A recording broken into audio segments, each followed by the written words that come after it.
देखो बेटा, good morning to all of you. आज हम क्या करेंगे, components of a vector in 2 dimensional plane और components of a vector in 3 dimensional plane. मतलब एक वेक्टर के कंपोनेंट 2 डायमेंशनल प्लेन में क्या होते हैं और एक 3 डायमेंशनल प्लेन के अंदर एक वेक्टर के कंपोनेंट क्या होते हैं। देखिएगा, देखो पहले हम 2D की बात करते हैं कि एक 2 डायमेंशनल प्लेन का अगर वेक्टर है तो उसके कंपोनेंट क्या होंगे। इसको हम कैसे डिस्कस करेंगे, एक पॉइंट कंसिडर करते हैं हम 2 डायमेंशनल प्लेन के अंदर x and y। Let us consider a point in 2 dimensional plane x y. दो ही कोऑर्डिनेट होंगे 2 डायमेंशनल पॉइंट के, ये एक्स एक्सिस, ये y axis, minus x axis minus y axis. ये पॉजिटिव एक्स एक्सिस है, इसके along unit vector i cap होता है। पॉजिटिव वाई एक्सिस के along unit vector j cap काम करता है। नेगेटिव एक्स एक्सिस के अलोंग यूनिट वेक्टर माइनस आई कैप काम करता है और नेगेटिव वाई एक्सिस के अलोंग यूनिट वेक्टर माइनस जे कैप काम करता है। आपको ये ध्यान रखना है। अब अगर ये इस पी पॉइंट का एक्स कोऑर्डिनेट एक्स और वाई कोऑर्डिनेट वाई है तो इसका मतलब क्या हुआ कि इस पी पॉइंट की अगर वाई कोऑर्डिनेट वाई है तो इसकी perpendicular distance from x axis कितना है, वाई, और perpendicular distance from x axis ये कितना है, एक्स। ठीक है। अब देखो आप, हमने एक 2 डायमेंशनल प्लेन के अंदर एक पॉइंट कंसिडर किया एक्स और वाई, तो इससे ये राइट एंगल ट्रायंगल कंस्ट्रक्ट होती है। ये ओपी जो है इसको मैं वेक्टर आर मान लेता हूँ। ठीक है, इस ओपी वेक्टर को हम क्या मान लेते हैं, वेक्टर आर। अब आप एक बात बताइए, इस ट्रायंगल के अंदर अगर मैं ओ एम वेक्टर को कैलकुलेट करना चाहूँ तो ओ एम वेक्टर क्या होगा, ओ एम वेक्टर का मैग्नीट्यूड। क्योंकि कोई भी वेक्टर अगर आप कैलकुलेट करते हैं तो मैंने आपको क्या बताया था कि किसी भी वेक्टर ए की वैल्यू क्या होती है, वेक्टर ए का magnitude multiplied by unit vector in the direction of vector A, in the direction of vector ए। ये किसी भी वेक्टर को कैलकुलेट करने की बेसिक इक्वेशन है कि किसी भी वेक्टर की को कैलकुलेट करना है तो ए वेक्टर किसके इक्वल होगा, ए का magnitude in the multiplied by unit vector in the direction of vector A. तो अगर मैं ओ एम वेक्टर को कैलकुलेट करना चाहूँ तो ओ एम वेक्टर क्या होगा, ओ एम वेक्टर का magnitude into unit vector in the direction of, into unit vector in the direction of vector O M. किससे मल्टीप्लाई करिए, ओ एम वेक्टर को, जो ओ एम वेक्टर की direction में unit vector काम करता है उससे। तो आपके पास ओ एम वेक्टर कितना आ जाएगा, ओ एम वेक्टर का मैग्नीट्यूड कितना है, ओ एम वेक्टर का मैग्नीट्यूड एक्स। क्योंकि ओ एम वेक्टर को कैलकुलेट करना चाहोगे तो ओ एम वेक्टर का मैग्नीट्यूड का मतलब ओ एम लेंथ कितनी है वो X, into unit vector in the direction of O M. O M की डायरेक्शन में यूनिट वेक्टर कौन काम कर रहा है, आई कैप। क्यों, क्योंकि जो ओ एम वेक्टर है वो किसकी डायरेक्शन में या किसके अलोंग है, एक्स एक्सिस के अलोंग है। एक्स एक्सिस के अलोंग जो भी यूनिट वेक्टर होगा उसकी डायरेक्शन में यूनिट वेक्टर कौन है, आई कैप है। तो x into I cap, this is x I cap, कौन आ गया, ओ एम वेक्टर। उसके बाद अगर मैं एम पी वेक्टर को कैलकुलेट करना चाहता हूँ तो एम पी वेक्टर क्या आएगा, एम पी वेक्टर का magnitude multiplied by unit vector in the direction of, unit vector in the direction of M P vector. अब देखो, अगर एम पी वेक्टर को कैलकुलेट करना है आपने तो एम पी वेक्टर का मैग्नीट्यूड का मतलब M P length. M P vector का मैग्नीट्यूड कौन होगा, एम पी लेंथ होगी, और ओ एम वेक्टर का मैग्नीट्यूड कौन होगा, ओ एम लेंथ थी। अगर एम पी लेंथ कितनी है, एम पी लेंथ तो वाई है, into unit vector in the direction of M P vector. तो एम पी वेक्टर किसकी डायरेक्शन में है या किसके अलोंग है, वाई एक्सिस ना, किसकी डायरेक्शन में है ये M P vector, Y axis की डायरेक्शन में। तो Y axis, positive Y axis की डायरेक्शन में जो भी यूनिट वेक्टर होगा उसके लिए यूनिट वेक्टर क्या काम करेगा, जे कैप। क्योंकि पॉजिटिव वाई एक्सिस के अलोंग यूनिट वेक्टर क्या है, जे कैप है। तो इसकी डायरेक्शन में ही एम पी वेक्टर है। तो अगर एम पी वेक्टर आपका पॉजिटिव वाई एक्सिस की डायरेक्शन में लाई करता है तो इसके लिए यूनिट वेक्टर कौन होगा, जे कैप। इसका मतलब वाई जे कैप आपका क्या आ जाएगा, एम पी वेक्टर। मैंने क्या कर लिया, एम पी वेक्टर और ओ एम वेक्टर दोनों कैलकुलेट किए। तो ये जो ओ एम वेक्टर है ये आपके पास क्या है, इस राइट एंगल ट्रायंगल का फर्स्ट ये एम पी साइड को रिप्रेजेंट करने वाला और ना ओ एम साइड को रिप्रेजेंट करने वाला, और जो एम पी वेक्टर है वो इस राइट एंगल ट्रायंगल की एम पी साइड को रिप्रेजेंट करने वाला वेक्टर है। अब देखिए, according to triangle law of vector addition, जो हमारा वेक्टर एडिशन का ट्राइंगल ला है उसके अकॉर्डिंग हम क्या लिख सकते हैं, इस OPM इन ट्राइंगल OMP, इस OMP ट्राइंगल के अंदर OM vector plus MP vector का रिजल्टेंट या सम कौन शो करेगा, तीसरी साइड को रिप्रेजेंट करने वाला OP वेक्टर। अब बताइए OM वेक्टर कितना है XI कैप, MP वेक्टर कितना है YJ कैप, OP वेक्टर आपने क्या माना है वेक्टर R, OP वेक्टर क्या है यहाँ पर P पॉइंट का पोजीशन वेक्टर। ठीक है, ये वेक्टर R क्या है, ये position vector of the point P, this is the position vector of the point P। तो एक 2 डायमेंशनल पॉइंट का P कैसा था, P एक 2 डायमेंशनल पॉइंट है, तो एक 2 डायमेंशनल पॉइंट का जो पोजीशन वेक्टर आता है OP वेक्टर, जिसको आप वेक्टर R कह रहे हो, वो क्या आता है, वो 2 डायमेंशनल पॉइंट का position vector XI cap plus YJ cap. ये जो x और y है ये उस 2 डायमेंशनल पॉइंट के क्या है, x और y कोऑर्डिनेट है। तो अगर आपको कोई भी 2 डायमेंशनल पॉइंट दिया जाता है, जैसे कोई 2 डायमेंशनल पॉइंट आपसे बोलता है -2 3, तो इस पॉइंट का पोजीशन वेक्टर आप वेक्टर r क्या लिखोगे, -2 is multiplied with i cap, 3 is multiplied with j cap and add them. तो this is the position vector of this 2 dimensional point. तो किसी भी पॉइंट 2 डायमेंशनल पॉइंट का पोजीशन वेक्टर, आज से आपको पता चल गया है कि किसी 2 डायमेंशनल पॉइंट का पोजीशन वेक्टर कैसे लिखेंगे, उस 2 डायमेंशनल पॉइंट के x कोऑर्डिनेट को i कैप से, y कोऑर्डिनेट को j कैप से मल्टीप्लाई करके ऐड कर देंगे। तो this is the position vector of A 2 dimensional point P having the x coordinate x and y coordinate y। अब क्या करेंगे, हम इसका मैग्नीट्यूड कैलकुलेट करेंगे। तो ये जो आपकी राइट एंगल ट्राइंगल है, इसके अंदर अगर मैं पाइथागोरस थ्योरम यूज करूं तो OM का स्क्वायर प्लस MP का स्क्वायर किसके इक्वल लिख सकता हूं मैं, OP स्क्वायर के इक्वल। ठीक है ना, तो OP स्क्वायर का मतलब R स्क्वायर कितना होगा, x square plus y square.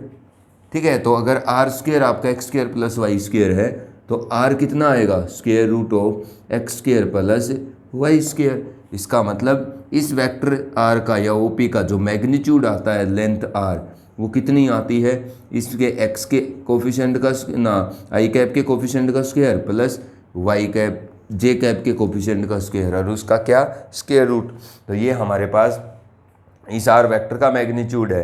ठीक है, जैसे ही हम इसमें पाइथागोरस थ्योरम यूज करेंगे तो जो आपके पास OP की लेंथ R वो कितनी आएगी, square root of x square plus y square. इसका मतलब किसी 2 डायमेंशनल पॉइंट के पोजीशन वेक्टर की जो लेंथ होती है या मैग्नीट्यूड होता है वो क्या होता है, स्क्वायर रूट ऑफ उसके i कैप के कोफिशिएंट का स्क्वायर प्लस j कैप के कोफिशिएंट का स्क्वायर। अब देखिए ये क्या है, ये हमारे पास अगर एक 2 डायमेंशनल पॉइंट है तो उसका पोजीशन वेक्टर लिखने का तरीका है। अब 2 डायमेंशनल पॉइंट के कंपोनेंट क्या हो गए, अगर आपका 2 डायमेंशनल पॉइंट x और y है, इसका position vector xi cap yj cap, और 2D के अंदर कंपोनेंट क्या हो गए xi कैप और yj कैप। अगर आपका कोई पॉइंट क्या है 2D में के अंदर x एंड y है, तो this is the concept of how we write the position vector of a point lies in the 2-dimensional point and what are the components of a vector in 2D। तो ये आपके x i cap और y j cap जो लिखा है P point का position vector. ठीक है, तो इस वेक्टर का मतलब x i कैप और y j कैप का 2 कंपोनेंट है, एक horizontal component x i cap और वर्टिकल कंपोनेंट है आपका y j कैप। अब हम 3D की बात करते हैं। अगर कोई वेक्टर 3D प्लेन में लाई करता है तो उसके कंपोनेंट कैसे लिखे जाते हैं, क्या होते हैं उसके कंपोनेंट, या एक 3 डायमेंशनल पॉइंट के पोजीशन वेक्टर क्या होता है। देखिए components of a vector, components of a vector in 3D।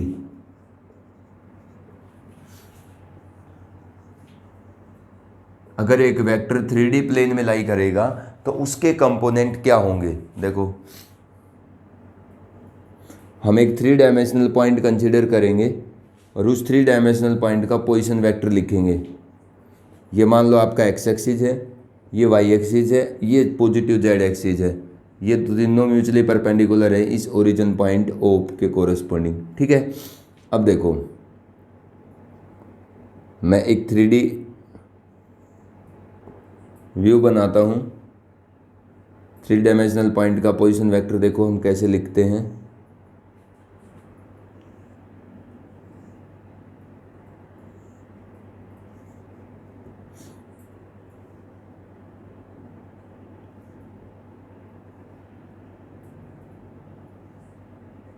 अब इसको ध्यान से देखिएगा, ठीक है। अब देखो ये पॉइंट मान लीजिए ए है, ये बी है, ये सी, ये पॉइंट डी है, ई एफ एंड जी, ठीक है।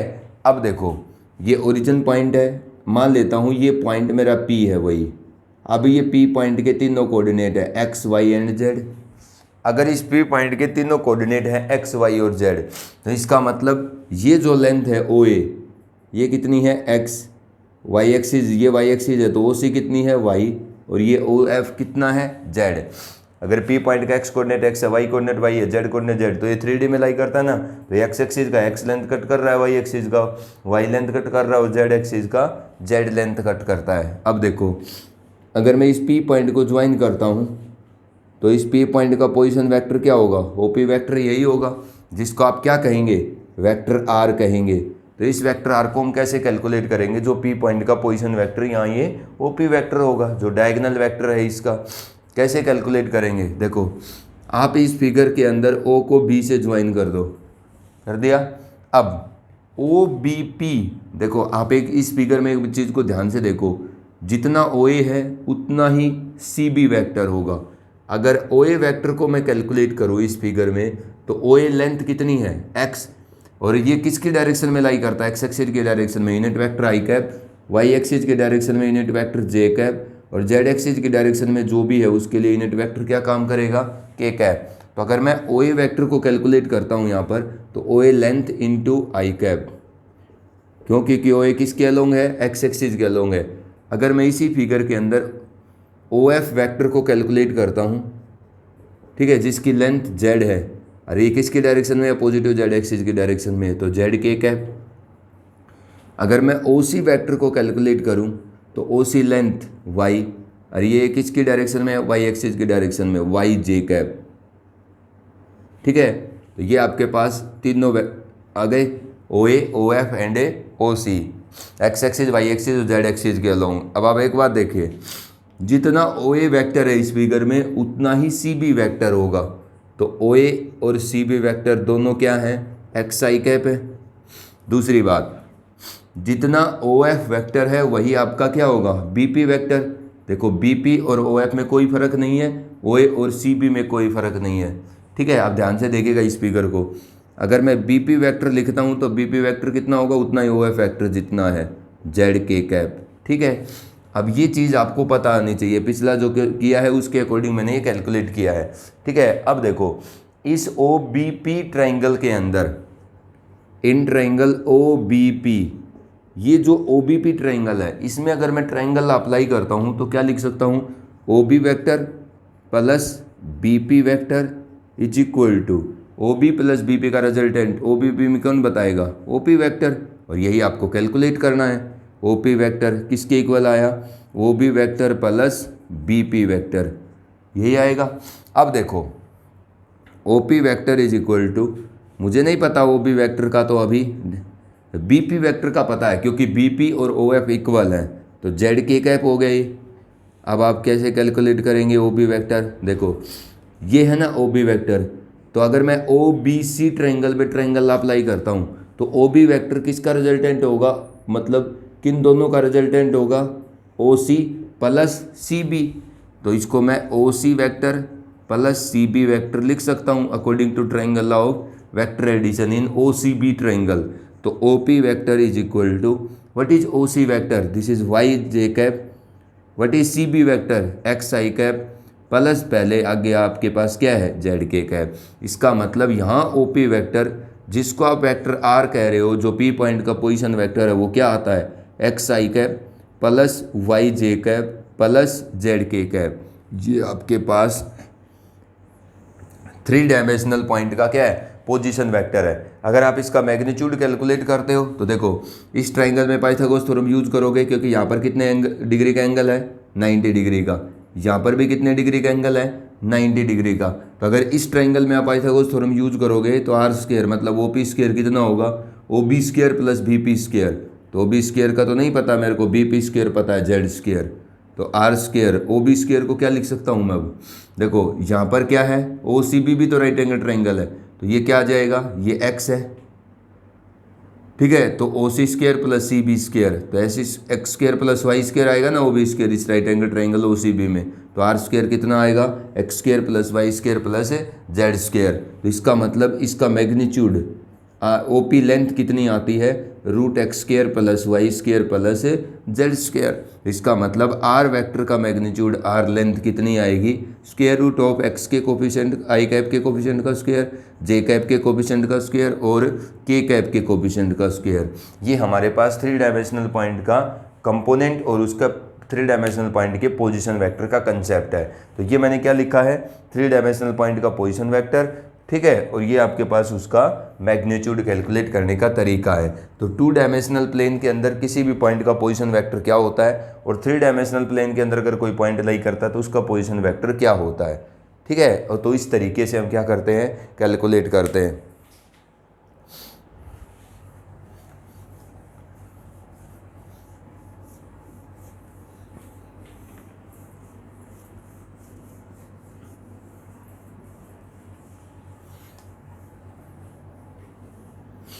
ठीक है। अब वो जो आपके पास एलिमेंट्स की 12.2 एक्सरसाइज है उसके अंदर आप कोलिनियरिटी का क्वेश्चन अभी नहीं करेंगे, ठीक है, उसको छोड़ देंगे। अगले वीडियो में मैं कोलिनियरिटी का कंसेप्ट और सेक्शन फॉर्मूला आपको बताऊंगा। 12.3 जो एक्सरसाइज है इसको करेंगे आप, ठीक है। अब देखो जैसा मैंने बताया है कंसेप्ट, इसी का यूज करके क्वेश्चन करने हैं। जैसे वो आपसे कहता है कि find the vector P Q, और पॉइंट पी और क्यू दे देता है और पी क्यू वेक्टर का मैग्नीट्यूड पूछता है। तो जैसे देखो ये पॉइंट है -1 एंड -2, एक और पॉइंट दिया क्यू -5 एंड -6, मतलब 2 डायमेंशनल पॉइंट दिए। अब क्या कह रहा है कि आप पी क्यू वैक्टर कैलकुलेट करो और पी क्यू वैक्टर का मैग्नीट्यूड कैलकुलेट करो। तो देखो हम अभी क्या सीखे हैं, हमने अभी यही सीखा है कि हम एक 2 डायमेंशनल पॉइंट और 3 डायमेंशनल पॉइंट का पोजीशन वेक्टर लिख सकते हैं। अगर ये 2 डायमेंशनल पॉइंट है तो इसका पोजीशन वेक्टर क्या आएगा, x इसका -i कैप और माइनस का क्या 2j कैप। क्यों, क्योंकि हमने क्या सीखा है कि किसी xy टाइप के पॉइंट का 2 डायमेंशनल पॉइंट का पोजीशन वेक्टर r कितना आया था, xi cap plus yj cap. तो ये 2 डायमेंशनल पॉइंट है। तो 2 डायमेंशनल पॉइंट का पोजीशन वेक्टर कैसे लिखेंगे आप, उसके x कोऑर्डिनेट को i कैप से और y कोऑर्डिनेट को j कैप से मल्टीप्लाई करके जोड़ दो। इसका पोजीशन वेक्टर क्या आएगा, -5y कैप और माइनस का 6j cap. P Q vector क्या होगा बताओ। अगर किसी पॉइंट ऐसा वेक्टर अगर आप लिख रहे हो जिसके इनिशियल और टर्मिनल पॉइंट का पोजीशन वेक्टर पता है, तो पी क्यू वैक्टर क्या आएगा, position vector of the terminal point minus position vector of the initial point P. तो P Q vector is Q point का position vector -5y cap minus का 6j cap. इसमें subtract करो P point का position vector -i cap और minus का 2j cap. कितना आएगा P Q vector, -5y cap minus का 6j cap plus i cap और प्लस का 2j कैप। देखो अब P Q vector is equal to minus का 4i कैप और माइनस का 4j कैप। ये हमारे पास पी क्यू वैक्टर है। अगर इसका मैग्नीट्यूड पूछा जाता है तो इसका मैग्नीट्यूड क्या आएगा, स्क्वायर रूट ऑफ 16 प्लस 16, इसका मतलब स्क्वायर रूट ऑफ 32 यूनिट, ठीक है।